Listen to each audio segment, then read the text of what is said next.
from the main street, and if we're going to try to get a fire engine or cruise in there, if it's all cluttered with things that you can barely get your VW through, we're not going to get an engine in there.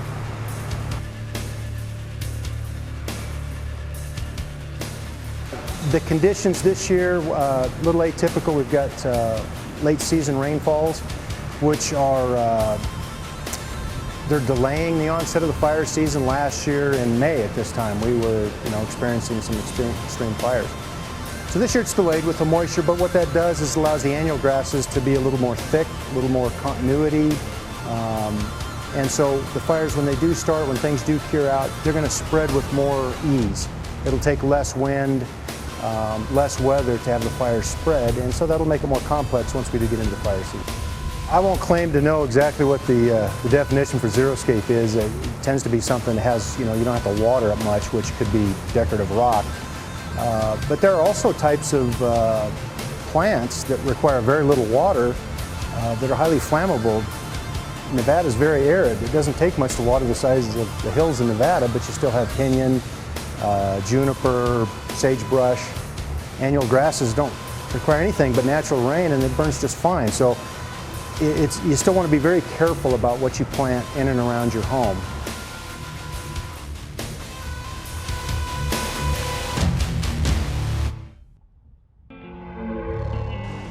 Sparks gets it right when it comes to city services. Don't take my word for it. That's straight from our residents. With me today is the distinguished mayor of the city of Sparks, Gino Martini. Thank you, Mr. Mayor, for coming on the program. Thanks for having me, Adam. I appreciate it as always. Every year we have an annual public attitude survey. 92% of our residents have given us a favorable rating. Does that surprise you, given the budget challenges we've had? I don't think so. We're cognizant of what's going on and what our citizens need and what they expect in services, so it doesn't really surprise me. It's down a little bit from previous years, but I kind of expected it would, because there's a lot of people out there that are hurting and sometimes relate that stuff to the city when it's really not our fault. On that point, 88% rated unemployment as somewhat to a major problem. 85% rated the housing market, foreclosure crisis as somewhat to a major problem. What comes to your mind in terms of those issues with respect to what we can do, to how we can resolve some of those matters?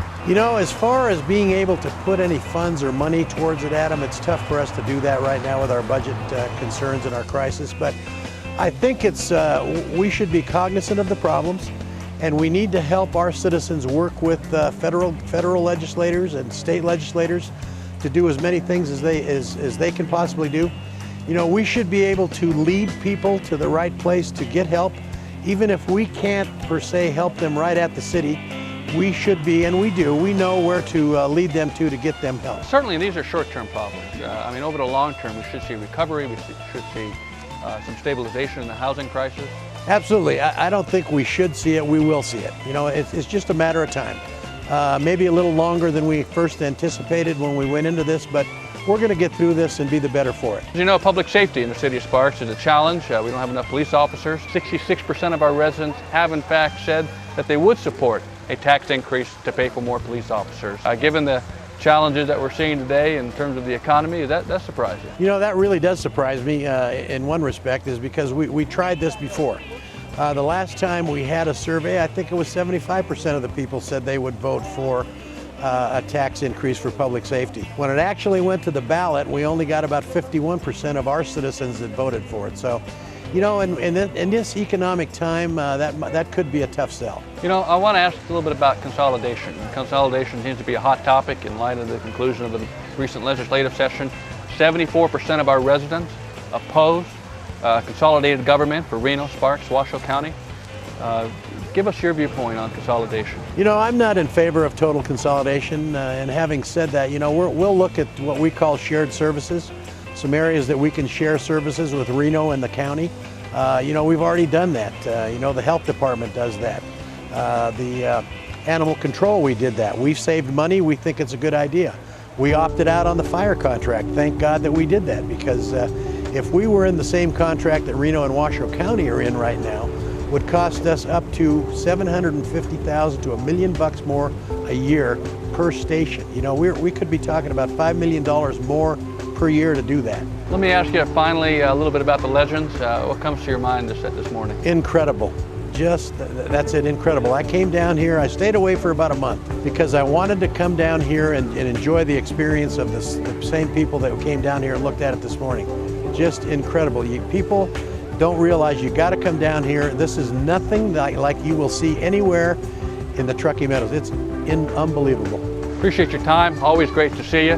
For more information on the city's public attitude survey, you can get all the responses to all of the questions on our website at www.cityofsparks.us. Lots of places to play, family fun, and a strong business environment, all sparking a stronger city and community for you. That's it for this Spotlight on Sparks. Thanks for watching. Follow us on Facebook and Twitter and stay on top of all the special events. I'm Adam Mayberry, and I'm going to find my wife before she contributes to more of the local economy.